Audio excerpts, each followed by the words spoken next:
حضور محترم، برادران خیلی عزیز و خیلی گرامی، از خدای بسیار بسیار مهربان خواهان او هستم که خداوند اخلاص و محبت شما را باز هم به سوی خودش بیشتر بگرداند و شما را خدای مهربان تا دم آخر و از پشت شما اولاد اجدادهای شما را همه را خداشناس و خدا دوستدار و خدا پرست بگرداند. و از خدای مهربان خواهان او هستم که خداوند قدمهای شما در حسنات و در هر قدم شما خداوند سهو و لغزش های شما را نیست و نابود بگرداند. و خدای مهربان تا جمعه آینده باز عبادت های شما را، ترس شما را، تقوای شما را خداوند باز هم مستحکم تر گرداند.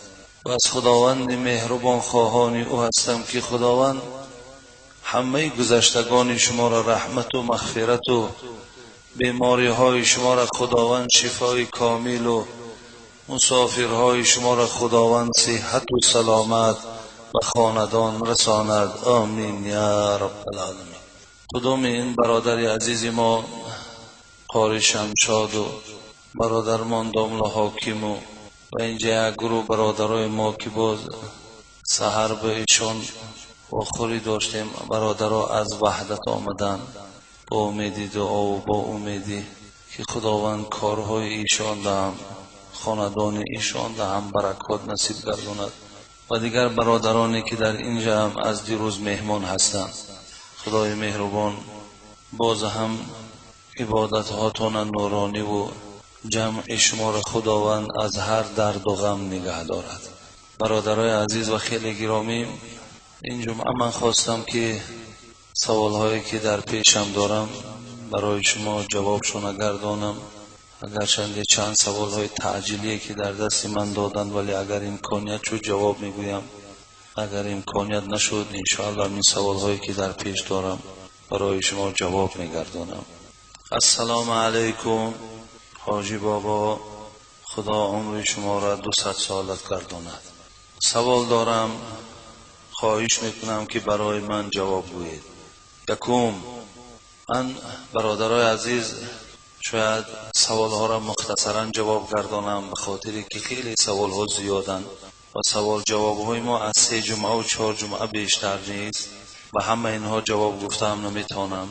برای این جواب ها را انشاءالله مختصر برای شما جواب میگردانم.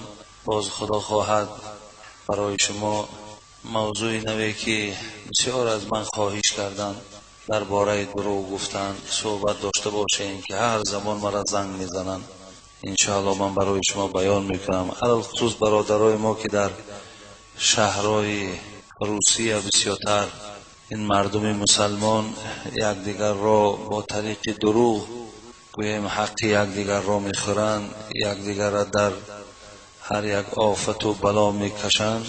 بیشتر اونها بیان دارند که اینجا در دروغ اونقدر رواج دارد که اگر چنده که 5 وقت نمازش میخواند، اگر چنده نماز جمعه هم میرود، ولی باور کنین از گپ‌های راستش دیده همون انسان ها را دروغ هاشون بیشتر است.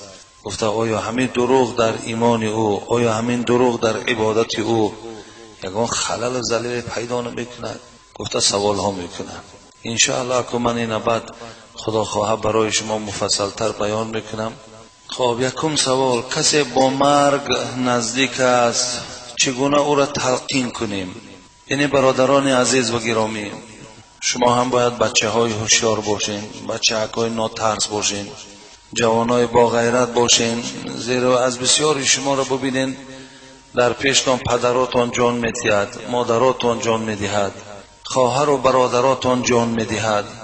باید شما به جان دادن ایشان در یگان هراس نباشین، یگان ترس شما را فرا نگیرد.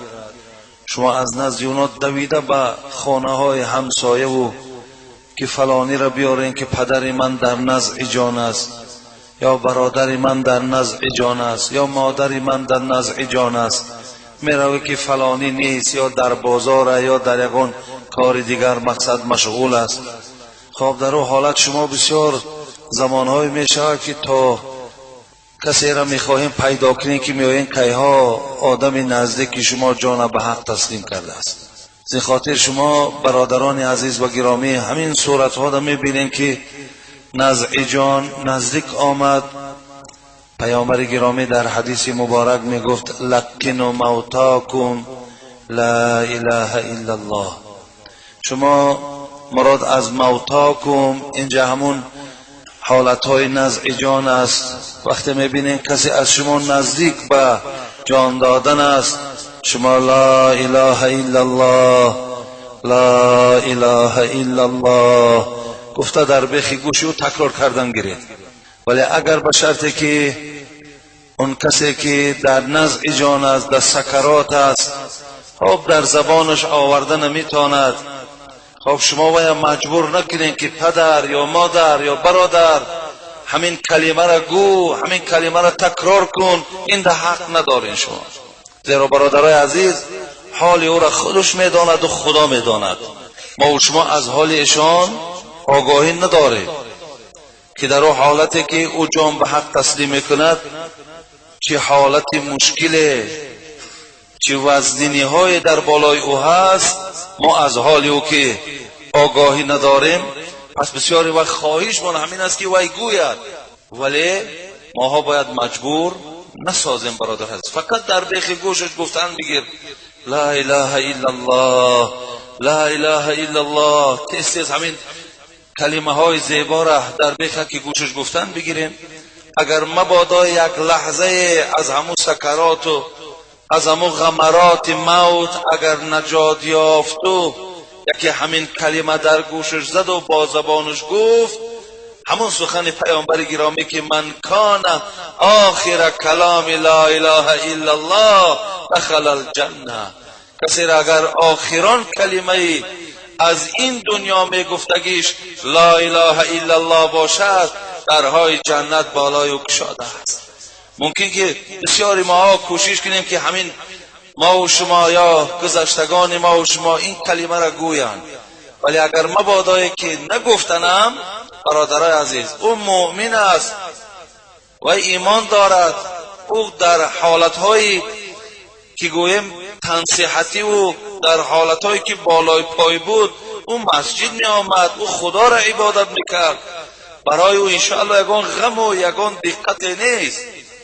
ولی به هر حالم که باشد اگر همون حالت گفت میلش، نگفت مجبور کردن لازم نه برادر عزیز. خب همین کلمه را شما از پیشش دور نروید، گفتن گیرین. همین جانا که به حق تسلیم کرد در او بینین که یگان یاردمچی ها باشد. ولی آدم به هر حال همون آدم است، ولی وقتی که وی به مرگ روبرو می شود یک ترس آدم فرا می گیرد. برای همین شما میتونین همون تکسری هایی که در زیر سری بود باید مثال کم کنین، راز کنین، دستکاش راز کنین، پاکاش راز کنین. خب همین چیزها را شما در حالت همین مسئله ها در روبرو شدین، همین گوییم که حالت های نزع جان و حالت های مرگ، اینها را انجام تین، خدا خواه شما ثواب میگیرین. خب شرط نیست که برای تلقین این کلمه ما داملای محله را بیاریم یا یک عالم شناخته شده را بیاریم. همون خود مانم که همون کلمه را در نزد پدر و مادر ما گویم، اینم البته خوب، اینم نیک است، فرق ندارد.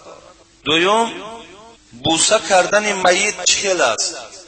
مثلا یک نزدیکای شما از دنیا میگذرد، بعدا مردم ما که امروز هر جا گویم پی کار و پی پیدا کردن نفقه هستیم، بیایم که پدرمان گذشت، میایم مادرمان گذشت. خب آیا ما حق بوسه کردن اونها داریم یا نداریم؟ مراد امین است. بله شما دارید برادر عزیز. چگونه که حضرت ابوبکر صدیق وقتی که یه لحظه از پیش پیامبر گرامی دور رفتند، پیامبر که در بغل مادرمان عایشه که جان تسلیم کرد، بعدا خبرش که به ابوبکر رسید، آمد و کفن بیراه کرد و گفت تو در زندگی تم زیبا بودی، در مرگ تم زیبا هستی. گفته او خم شدن و رسول اکرم صلی الله علیه و سلم از پیشانیش بوسه زدن. برای این بوسه کردن مراد گناهی ندارد. و حتی اگر حضرت عثمان ما نگاه کنیم، ابن مزعون یکی از صحابه های جلیل القدر پیامبر بود. و میگه 13ام آدم بود که ایمان آوردگی بود. و حتی از مکه مکرمه هم به خاطر دین و به خاطر خدا به سوی حبشستان هجرت کرده بود. و پیش از حرام شدن شراب الکه برای خود میگه شراب حرام گردانیدگی بود. خلاص بسیار آدمی گویم در راه دین خادم و بسیار دلسوزی در دین بود. وقتی که همین حضرت عثمان ابن مظعون هم که از دنیا گذشت، حدیث ها بیان میکند که رسول اکرم از پیشانی حضرت عثمان بوسه کردند. زی خاطر یعنی این بوسه کردن از میت چی است؟ به خاطر این که این حالت ها شدگی است، جایز است دادر عزیز. خب سیوم، شب گرانیدن مرده درست است یا درست نیست؟ برادرای عزیز، اگر ما به تاریخ نگاه کنیم، رسول اکرم صلی الله علیه و سلم شب گرانیدند. اگر ما به تاریخ نظر کنیم، حضرت ابوبکر رضی الله عنه را شب گرانیدند. اگر ما به تاریخ نظر کنیم، حضرت عثمان، حضرت علی رضی الله عنهم را در شب گرانیدند. اگر ما به تاریخ نظر کنیم، حضرت فاطمه محبوب ترین دختر رسول اکرم صلی الله علیه و سلم هم در شب گرانیدند. البته این شب گرانیدن هم این سنت است، این یگان گویم از سنت دور نیست. این از سنت دور نیست، اگرچنده که بعض دلیل ها و حجت ها هم در قسم شب نگرانیدن هم وجود دارد. ولی ما اگر در شبم مرده هامون اگر گرانیم، به خاطر آنکه این از پیامبر گرامی آغاز شده تا فاطمه در شب گرانیده شدن، یعنی باک ندارد برادر عزیز. فقط اون زمانا شاید که امکانیت های شب گرانیدن کمتر بود، امکانیت ها نبود. ولی امروز اگر امکانیت شود، البته به البته درست است، یگان زلالی ندارد. این خیلی خوبی ها دارد، این نیکی ها دارد. شما بینید در مکه مکرمه حاجیان طواف خانه کعبه میکنین، هر یک نماز در ببینید، در نمازی چه خفتن باشد چه شام باشد، چند تا تابوت آورده گذاشتگی جنازه میشود. برای همین درست است اگر کسی امکانیت شب گرانیدن داره بگرانین، یگان زیان و زلالی ندارد. برادر عزیز داملو السلام علیکم. یک گروه استادان ما میگویند که خوگ را برای عربستان گرم بود حرام است، برای جایهای خودمان هیچ ضرری ندارد. آیا چی گویم داملا؟ این خیل استادها دادرای عزیز بسیارند. امروز از قیاس خودشان به فکرهای خودشان گویم هر یک چیز مقایسه میکنند. خب این استادای شما از خدا نمیترسند، اونا شریعت نمیدانند، همون 4 حرفی را که راستای دروغ در ذهنشان دارند و نام استادی را برای خود گرفتند، بعد هر چیزی که خواهند گفتن میگیرند. ولی من افسوس میخورم دادرای عزیز که شما از علم خدا که دور ماندین، پس هر کی هر چی گوید شما در شبهه میافتین. شما را میگن که گوشت خوب گرم است و عربستان گرم است، برای من عربستان این خوب حرام است، برای غیر او مقصد ضرری ندارد.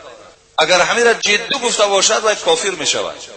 برادر عزیز اگر همین را بپره گفته باشد هیچ زلالی ندارد، با آیت قرآن که سوره مائده آیت 3 خداوند یک بار در آیت 3 چیز را، یکی خون، یکی خود مرده، یکی خوک حرام گفته است.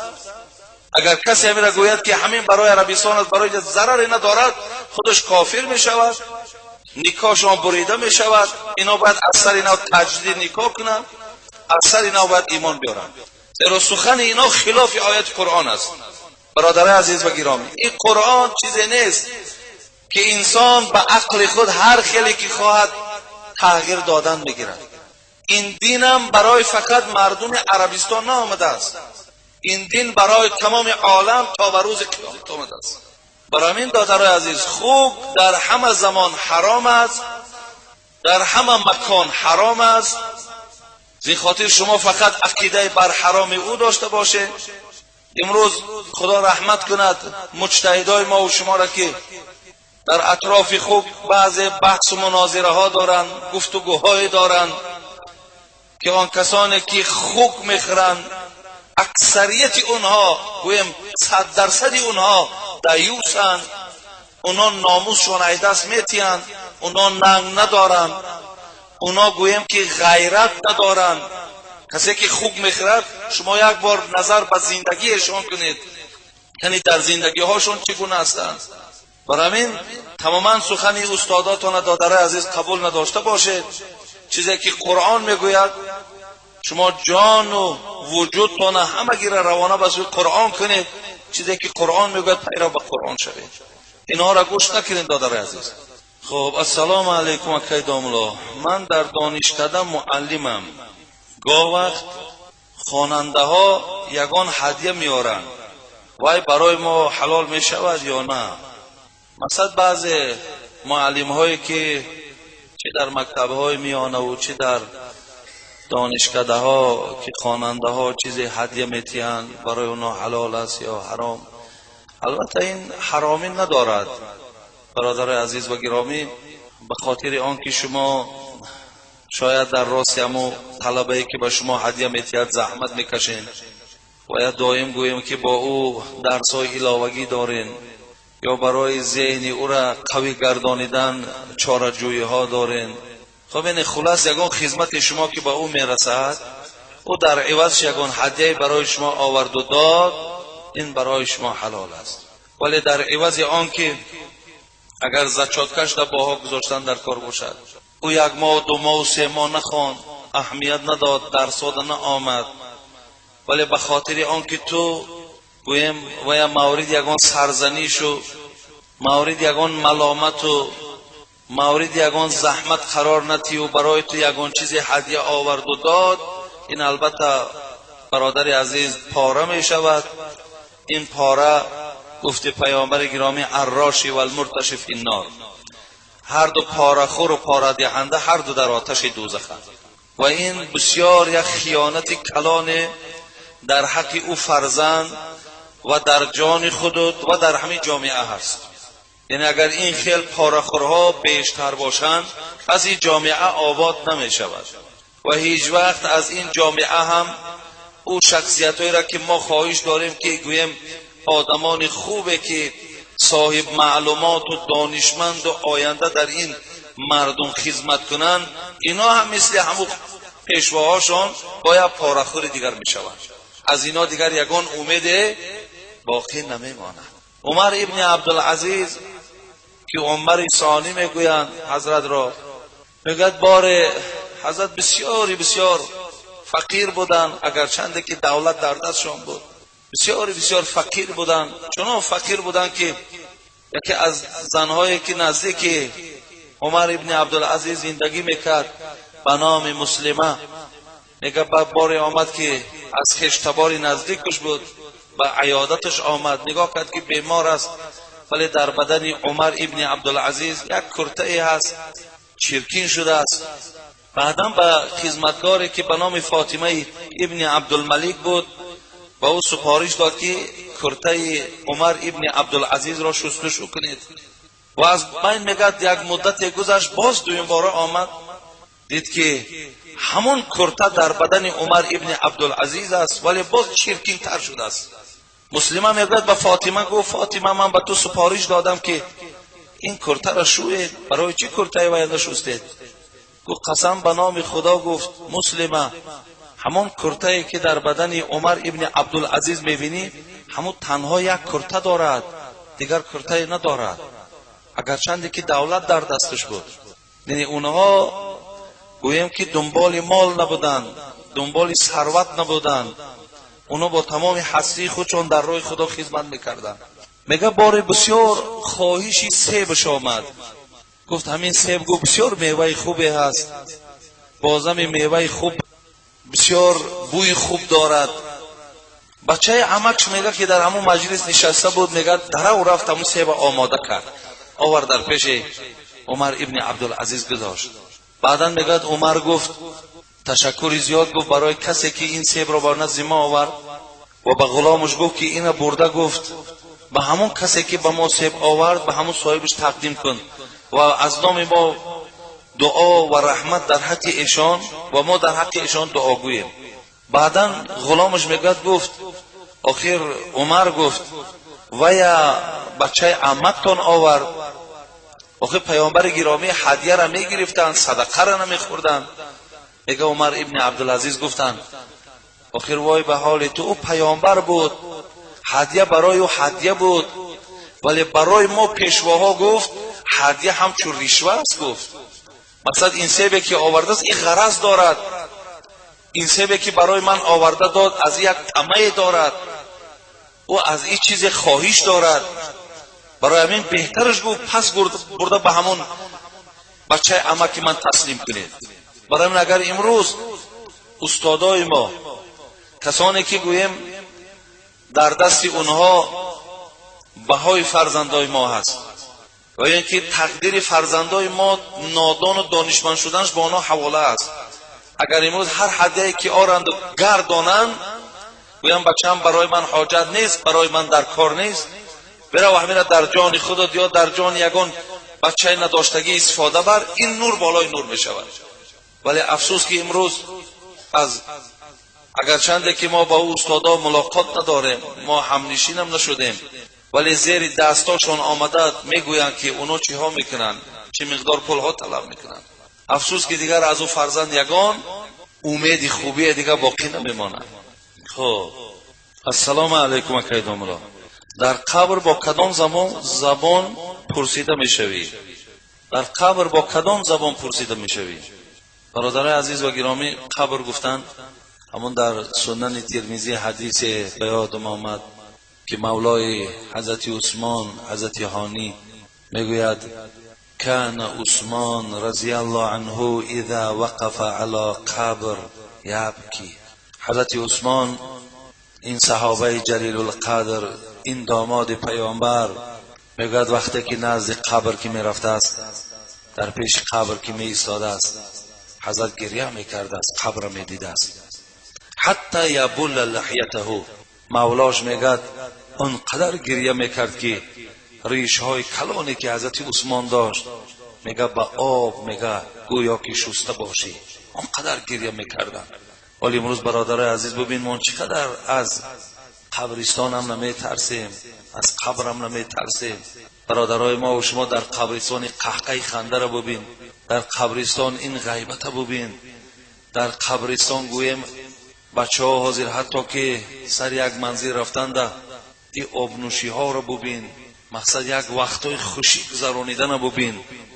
یعنی با دیدن قبر که پیامبر گرامی حتی ما را سفارش دادن که شما قبرستان ها را زیارت کنید به خاطر آن که برای شما یاد آوری از مرگتان شود، برای شما عبرت شود. از دیگه این یاد آوری و عبرتش قریب که در بین نمانده است دیگه. قبرستان ها حتی بعضی هاشون، ولی من دیروزم در یک دیه رفتم، در داخل قبرستان بالای قبرها در صورتهایی که از سنگ ساختگی و صورت خود همون مرده با تمام سکه و زینتش در بالاهای همون قبرها زدگی. این قبرستان ها را تماما موزه کردن، قبرها را تماما گویم جایهایی کردن که دیگر انسان فقط همون که در آمد با نگاه همونا دیگر آواره می شود، دیگر قبرم به یادش نمی زند. یک کارهایی که تماما اسلام ما حرام گردانیده است، حتی چپه کردنش اجازت داده است. خب امروز مردم در کدام راه رفته ایستاده است درک نمیفهمی. آیا در اوجا پیشوا ندارن؟ آیا در اوجا گوینده ها ندارن؟ آیا در اوجا تبلیغگرا نیست؟ آیا در اوجا اهل علم نیست که برای اونا خبر کرد شما کجا رفتید، چی ها کردید؟ حضرت عثمان گریه میکردن، حتی مگر ریش مبارک تر میشد. فقیل له، از برای گفته میشد تذکر النار والجنه فلا تبکی و تذکر القبر فتبکی. حضرت گفتن جنت و دوزخ در پیشت نام میگیرن، از داخل دوزخ و جنت برای تو صحبت میکنن، خودت یادآور میشی، گریه نمیکنی، ولی برای قبر اینقدر گریه میکنی. میگه حضرت عثمان گفتن اینی سمعت رسول الله صلی الله علیه و سلم یقول، زیرا من پیامبر گرامی را شنیده بودم که وای در سخنرانی خود چی میگفت؟ القبر اول منزل من منازل الاخره فإن نجا منه فما بعده ایسر و این لم ینجو فما بعده اشد. میگه از پیغمبر خدا شنیدم که آخه قبر اولین خانه از خانه های آخرت ماست. اگر انسان در همین داخل قبر نجات یابد قیامتش آباد است، ما بعدش آسان است. ولی اگر در همین جا مورد عذاب قرار گرفت او جانبش برای باز مشکل تر می شود. ولی در کتاب ها برادرای عزیز از اون جمله در تحاوی علی المراقی بیان آمده است که کسی با کدام زبانی که در دنیا گپ میزد با همون میپرسندش. با کدام زبانی که ما و شما معامله داشتیم با همون زبان ما و شما را مورد در خانه قبر میپرسند.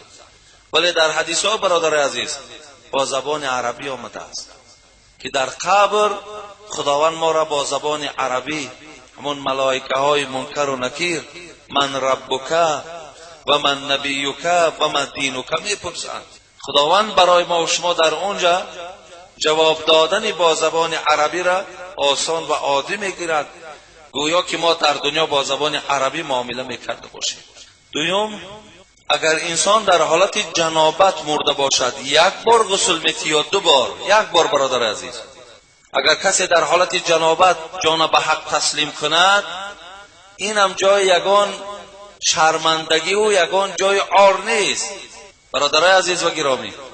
ولی بسیاری آدما در حالت جنابت اگر کسی از دنیا گذرد و یا بسیار گویم که با یک چشم حقارت نظر میکنند، گویا که وای در حالت جنابت گذشت وای حرام مرده باشد.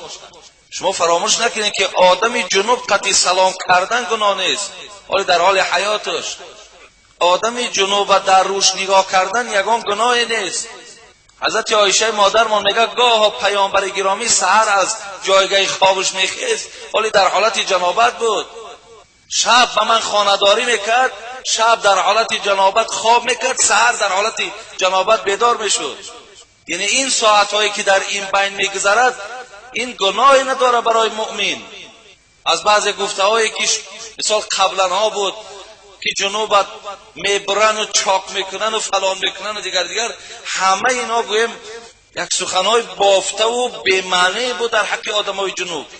برای یک بار غسل داده میشد خلاص. و همون غسلی که مرده را 40 غسل میتین همون غسل در حق میکنین تمام وای هم جنابتش دور و هم غسل مرده هم بجا می آید. سیوم، وصیت کرده شود که به قبرستان فلان ناحیه چی باید کرد؟ اکو وصیت مرده باطل در این موضوع، فقط در مالش در سیکش نفوذ میکنه. اگر 1000 سامانی مانده باشد باید بچه‌م همین 1000 سامانی مرا من که از دنیا گذشتم همین را در همسایه تقسیم کن. بعد از سر گذشتن ما همون 333 سامانیشه سخن گذشته پدرمان در هموش نفوذ میکند. 666 سامانه که کشه همین کیسه مانده میزنه میگیم خدا رحمت کنه الله اکبر میشه درست. خب برای همین همون 333 سامانش در گذشت حقش، اینش در دیگه نفوذ نمیکنه گفش.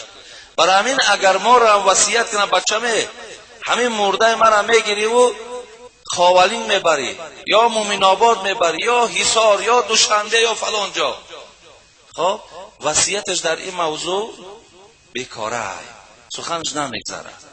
در شریعت سخن او در این مسئله نفوذ نداره برادر عزیز و گرامی. برای همین خیلی وصیت نکنید، همین مشکلات نیارید.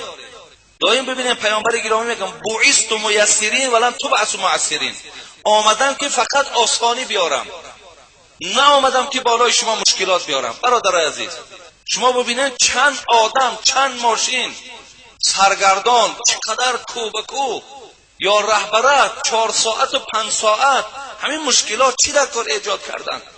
برای همین کلانترهای ما و شما میگفتن زمین خدا و خاک خدا، هر چیزی که در دنیا کردیم برادر عزیز شما حاصل او را از پیش خدا میگیرید. اگرچند که شما را امام خانه کعبه جنازه کنند، یا اینکه شما را اگر گویم که در نزد مکه که اگر دفنتان کند، آن چیزی که کردین پاداش او را میگیرید. برای این خیلی وصیت نکنید. بگم بچه‌م وصیتی ما بر شما همین که بالام نوحگری نکنین، داد و فیغان نگین. خب بچه‌م قرضدار نیستم، یا قرضدار باشی قرضکات بیان کن که بچه‌م درو قرضکام بکنین. خب تکفین و تجهیزم کنین، آدمای خوب شوینم، آدمای خوب جنازم کنن، آدمای خوب تابوت ما بردارن، آدمای خوب در درون قبر ماننم میلش. ولی مرا فلان جا برای این گفته و مثالی هم مشکلات بالای فرزندا، اینا هیچ وقت رانتیم. پدرای عزیز، برادرای خیلی مهربان، خدا قرآن میگه یرید الله بكم اليسر ولا یرید بكم العسر. خداوند همه وقت برای شما آسانی میارد، نه برای شما مشکلات میارد. به پروردگار چقدر مهربان است. ماه رمضان در یک سال یک بار میاد، بیماری روزه را بخور. مادری که نو فرزند کرده برای شیر کردن روزه را بخور. مسافری دایی اگر چی به سمالیات میرای، به مرسدس میرای، به تمام ماشین پیشتری میرای، عرق قد نمیکنه، در مسافرتی حق داری که روزه تا بخوری. این مهربانی های خدا را ببین. راستا خواندن نمیتونی، نشسته بخوان، نشسته نمیتونی، راستا مثال با پهلو بگرد. پروردگار مهربانه. برای این ما هم کوشش کنیم که همین مشکلات ها را بالای فرزندا نیاریم.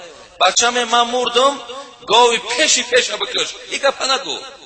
ولی بعضی مادرها را ما در صحبتاشون بدیم، بچه‌م من ات راضی نمیشم، دست من خاک بالا اگر به شرطی که تو برای من سرتخته نمیکنی. برای همین شما یک کار کنین برادر عزیز، پدر و مادر وقتی گوش کنین که سخنشان خلاف حدیث و قرآن نباشد. خلاف حدیث و قرآن باشد ما حق گوش کردن نداریم، ما دلشان نمی آزاریم، ما ملالشان نمیکنیم، ولی حق اجرا کردن نداریم. سخنهای مرا نقصایم پدرها. یک برادر عزیز از من یگان ملال نشوین، چیزی هست از داخل کتاب بیرون نیست. در کشتی مرده باشی و این کشتی در بحر باشد چی باید کرد؟ بعضی مثال سفرهای هست که مثال گویم ما شما سفرهای بحری داریم، اون کشتی ها هست میدونی که قریب 20 روز 15 روز 1 ماه در بحر سفر میکنن. ولی در اونجا اگر یکی مرده باشی چی باید کرد؟ این خیلی از صورتش برادر. اگر نزدیک دولت های اسلامی باشی، میگد وقتی که به ساحل نزدیک باشی بالا یک تخته دا میبندن و تو همو بالای تخته دا سرت میتن و ساحل ها ایسا برده در همو منطقه که رسانی داد، همونجا بعد جنازت میکنن، تکفینت میکنن، تجهیزت همش به جا میآید. یعنی اگر در ساحل ها خیلی اونا کسایی که در کشتی سوار میشوند همه اطرافا را میدونن ما در نزدیکی کدام شهریم، در چند قدر کیلومتر ما مثال نزدیک هستیم، همه اینا را اونا حساباً میدونن. امروز تکنیکای حاضر همه چیز معین میکنن. ولی اگر نباشد این حالت هم میگه یگان چیزی وزبینه در بدنش میبندین و هم تا سرش میتین تایالده میرود دیگر او روحش پیشگاه پروردگار در البته موارد سوال خب راحت و عذاب قرار میگیرد. خب بگذار بدنش اگرچه مثل در خاک میمونیم بدنامونه که خاک میشود، استخوان ها مثال هم ریخته و نابود میشود، بگذار اگرچه لقمه همون مایه ها هم که شود، ولی وای چه در پیشگاه خداوند خواه راحت و خواه عذاب روح ایشان جوابش میگیرد. این شرط مسئله همین. یک سجده کنی 40 قضا باید بداری. مثال شما نماز 2 رکعته باشه یا 3 رکعته یا 4 رکعته، یا سجده کردی و دیم سجده را نکردی، هر دو سجده فرضه برادر عزیز. ولی بعضی آدما میگن که نه یا سجدهش فرضه یا واجب، هر دوش فرضه سجده کردن. برای همین یک سجده کردی و سجده دوم فراموش کردی، در دوم رکعت 3 سجده کن، 3 سجده کن. اگر در سجده دوم فراموش کردی در سجده سوم 3 سجده کن. 2 سجده نماز و 1 سجده که قبلا در رکعت اول تو را فراموش کرده بودی، لیکن در آخر سجده سهو کن. خب دیگر زن مسلمان با مرد کتابی یعنی یهودی و نصرانی نکاح کنه درست از حرام برادر عزیز.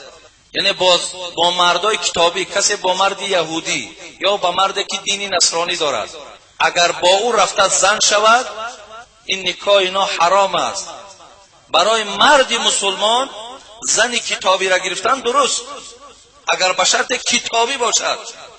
ولی امروز زنای کتابی هم باقی نماندن.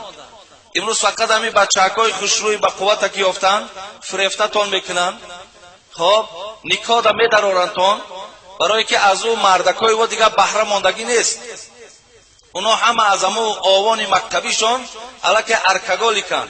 اونا دیگه نه شهوت دارن نه راحت میفهمن. ای زنا خواهش دارن ولی نمی آون. ببینین ولی امروز جهان امروز یکی نگه که من مثال آن چیزی که میگویم که حجت نداشته باشم، بگذار آینده سخنی مرا کسی هم شنود. این جای یگان بی حیایی نیست. امروز زنهای حتی که گویم که همین نصرانی از مردها که دیگر بهره نمیگیرن برای خود مخصوص اسبابها دارن که از همون اسبابها لذت میبرن. دیگر از آدمای زنده از مردهاشون دیگر نمانده است. به خاطر آن که این طرف خوب میخورد، به ناموس و مثال گویم به ننگ میشود، این طرف در عرق نشستگی است. از کجا دیگر در او گویم شهوت و در کجا دیگر او معامله حیاتی میماند؟ برای همین جوانای عزیز، من چند بار شما را گفتم برای شما زیباترین و خوشبختترین زن این زنی تاجیک است. از همین زنای تاجیکتان بیرون نرین دادرای عزیز. شما آینده فرزندداری را فکر کنین. شما باید میگیرین اگر فرزند میشود برادر عزیز، او را تو تربیه دینی شاید کده نتانی، زیرا که شما در اون مردم این جبر و ظلم و این کلانیه که شما امروز بالای زنی تاجیک دمیکنین، شما در وا عیبنی بالا گفزه نمیتونید. در پیش وا همه شما زبان کوتاهید. اونجا در شما دست دراز کرد، دست دراز کرد بخلاف 10 سال ترمند میکنن. ایرا زده میان پیانش شکسته بیچاره هیچی نمیگه، میگه صبر میکنه مردکم که یک هدک هیچی گپی نه با خوب میشود. این مسلمان های او دیگه خیلی معامله میکنه. من یک بار معامله شدم، بعد ایرسی آمدم برای شما گفته بودم. برای هیچ وقت دادرها حواسی اونا را نکنه، حواسی او زیباگی و سفیدی و تازگی اونا را نکنه.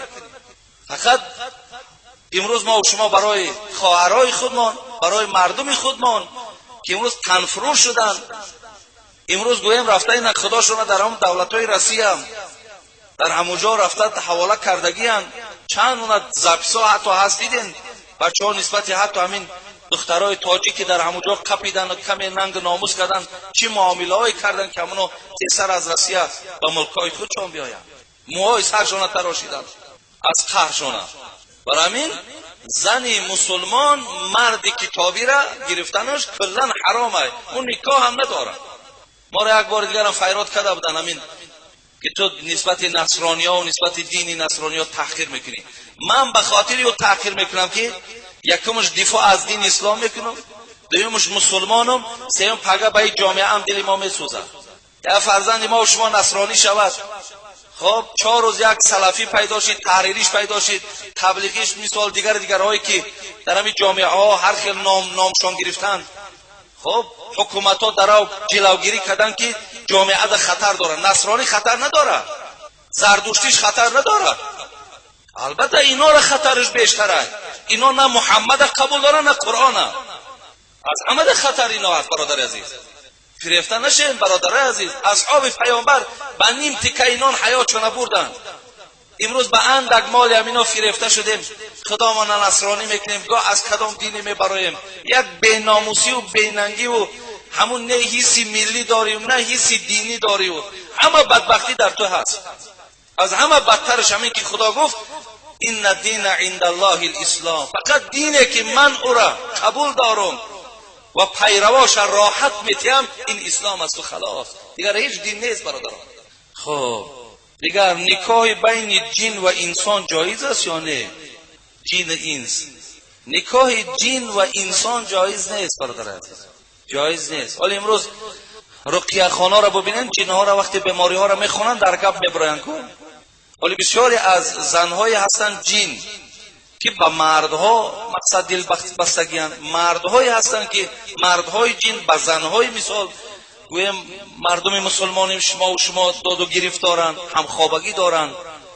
شما اینا رو ولی پرسین برای شما میگوین از جهت آن که لاختلاف الجنس میگه در رد المحتار، یعنی جنس ها که فرق میکند، جنس آدم و جنس جن که فرق میکند، برای همین گویم چی؟ نکاح کردن، گرفتنی خب جین یا جین انسان گرفتنش، اینا ناجایزند دادر عزیز. خب السلام علیکم اکای حاجی میرزا، شما گفتید که حج با پول حرام نیست، قبول است و در حدیث آمده است که قبول نیست. چی خیلی هست همین؟ فهمونید ما رو. برادر عزیز، من نگفتم که با پول حرام حج تو قبول. شما قبول ای ساقط فرق کنید. فهمیدین؟ یعنی با پول حرام اگر کسی که حج کند از گردنش ساقط، ولی قبول او در پیشگاه خدا هست و یا خدا قبول میکند نمیکند نزد خدا معلوم، ولی از گردنش حج ساقط شد. اینش فهمین شما. چگونه که ببینید، من یک سوال یا مثال دیگه میارم. زمین غصبی، یعنی از زمین تو گرفتی و غصبان گرفته، جبران گرفته، از یک آدم کشیده گرفته، در بالای خانه کرده. تو در همونجا هر روز 5 وقت نماز میخوانی، نماز درست نیست؟ نمازت از گردنت ساقط، نماز درست، ولی برای این غصب کردگی مجبور گرفتگی زمین تو پیشگاه خدا را جواب میدی.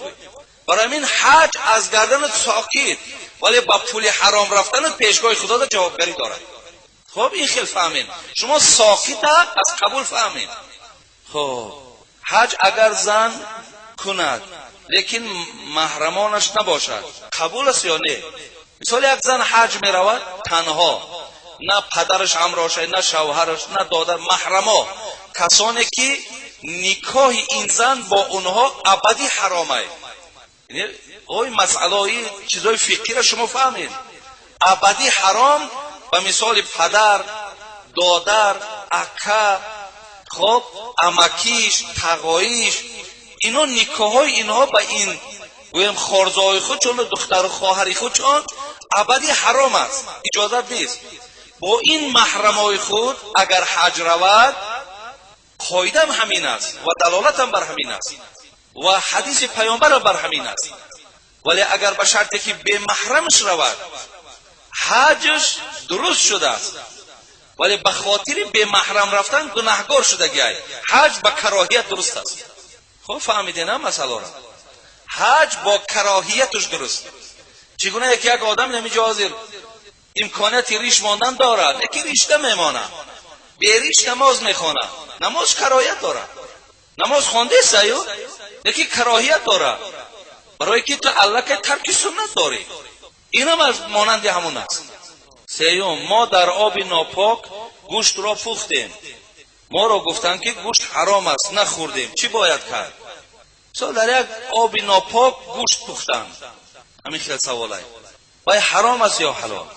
اگر در آب ناپاک اگر گوشت پخته باشه یک قاعده دارد، بعد پختن همون گوشت بگیرید او آب پرتوید 3 بار دیگر با آب تازه و آب پاک 3 بار دیگر، یک بار تا جوشیدن با گوشت در آب بپزید، آبشو بگیرید پرتوید، با دویم بار همین را تکرار کنید 3 بار گشته و برگشته همون گوشت است در 3 بار آب تازه تا جوشانیدن میرسونین، بعدا میخورینش. خدا میدونه دیگه او گوشت مزه هم نداره، هیچی مزهش هم یا لطه میشه و یک قاعده همیه.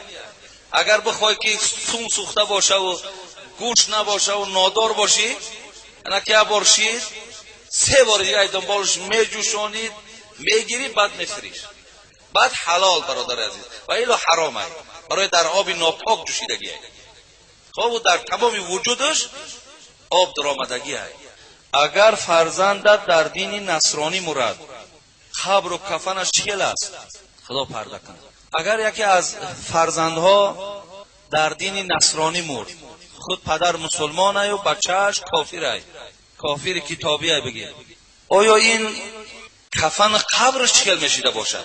اینجا در قاعده همین است برادر عزیز. اگر در یک دهه یک کافر مرد، کتابا میگن همه مسلمان، لیکن این یگان کس ندارد، یعنی نه پدر دارد، نه مادر دارد، نه برادر، نه هیچ کس. اگر همین کافر نشوین و کفن نکنن و نبرن نگرانن، اما اهل دهه همش گناهگار میشوند. برای همین قاعدش چیل است، میگیره اما پدرش برادرش میشوه، کفن میکنه ولی کفنش در رعایه سنت نیست. چخیلی که 3 کفن برای مسلمان او دما 3 کفن نه 1 کفن میپیچانیمش. شستنش هم موافق سنت نمیشویم، بلکه چخیلی که لباسی چرک میشوند هم تا شستنش هم خلاف سنت، قبرش هم خلاف سنت باشد، باید لحد نداشته باشد. گذاشتنی در قبرش هم خلاف سنت، همون تار سرش میدی سال دم تم میزنه. خب خلاف سنت، اینا کتاب میگه برادر عزیز، خلاف سنت باشد. بعدا خاک در بارکش میگذاریم و جنازه و طلب مغفرت ندارد. چگونه حضرت علی کرم الله وجهه وقتی که پدرشون ابو طالب از دنیا گذشت پیش پیامبر آمدن و گفت پیامبر عمکی گمراهت گذشت. بعدا پیامبر چه گفت؟ رو کفنش کن، شستشوش کن و بر در قبر گذار و طلب مغفرت هم در حقش نکن و جنازه هم بالاش نخوان. خب این از قاعدش داده عزیز. دیگر سوال، مرده را شما گفتید که به جانب راست گذارید، بخشش در کدام کتابها این آمده است؟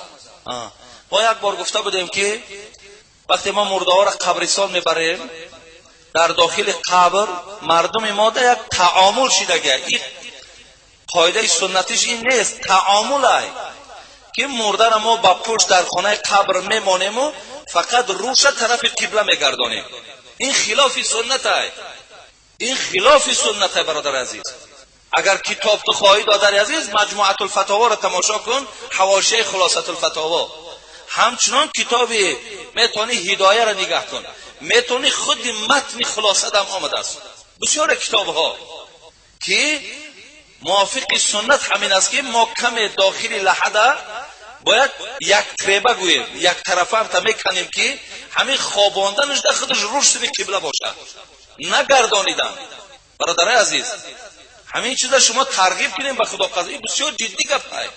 حتی در کشف الاسرار داملا قمسنگیری، داملا محمدی خدا عمرش دهد و خداوند همیشه به درد و به غم نگهش دارد، او حضرت هم در کتاب همون کشف الاسرارش عن وجوه الاثار ولی یک کتابش در دست همونجا هم حضرت تاکید کردن که ای داملا ها همه را گوین که همین سنت بجا بیارن. در کتاب همون کشف الاسرارش هست. همون هم بیچاره از همین کتاب هایی که ما نام گرفتیم با 5-6 کتاب دیگر را همین قدر دلیل 2 ورق پشت رو حضرت در باب همین گذاشتن مرده با طریقی که روش طرف قبله باشد، این سنتی است برادر عزیز. حتی در یک حدیث خواندم که وقتی که اگر انسان ها میگد با پشت میبریم میمانیم و روی را طرف قبله میگرداندیم، وقتی که ما خانه قبرش گویم خوابش میپرتیم این طرف میشیم، مؤمن که باشد ملائکه ها می آمدن و خداشون به دست خودش میگرداندن طرف قبلش میماندن، به خاطر که ما همون کار انجام ندادیم. زی خاطر کوشش کنیم برادر از در کجایی که اگر همین کار شما اجرا کنین این خود موافق سنت است. در تمام کتاب در یگان کتاب داده این شما روین دامله ها را پرسین، با بچه‌هایی که در هر جا دارین تلفن کنین پرسین، در یگان کتاب آمدگی نیست که مرده را با پشت خوابانین و روی او را طرف قبله گردانین. در یگان کتاب نیست، هر کتابی که هست انم خیلی طرف یک پره گردانین تا که روش طرف قبله باشه. این مرحمت روین شما برادر عزیز پرسین، چیزی که در دهن کدام داملا گرفتین نویسین روان کنین تا که من ببینم. لیکن من برای شما پیشکی گفتم که نیست، وجود نداره. و آخر دعوانا ان الحمد لله رب العالمین. خدای مهربان برادرانی که برای ما این قدر سوال ها را ارسال کردن و سبب فهمشی بسیاری از ما و شما شده است، خدای مهربان عمرهاشون دراز کنه و تنهاشون خدا صحت نگه داره و خدای مهربان این عبادت از همه ما بندگانش قبول و خاتمه کار همه ما بندگان را پروردگار را به خیر بگردانی. آمین یا رب.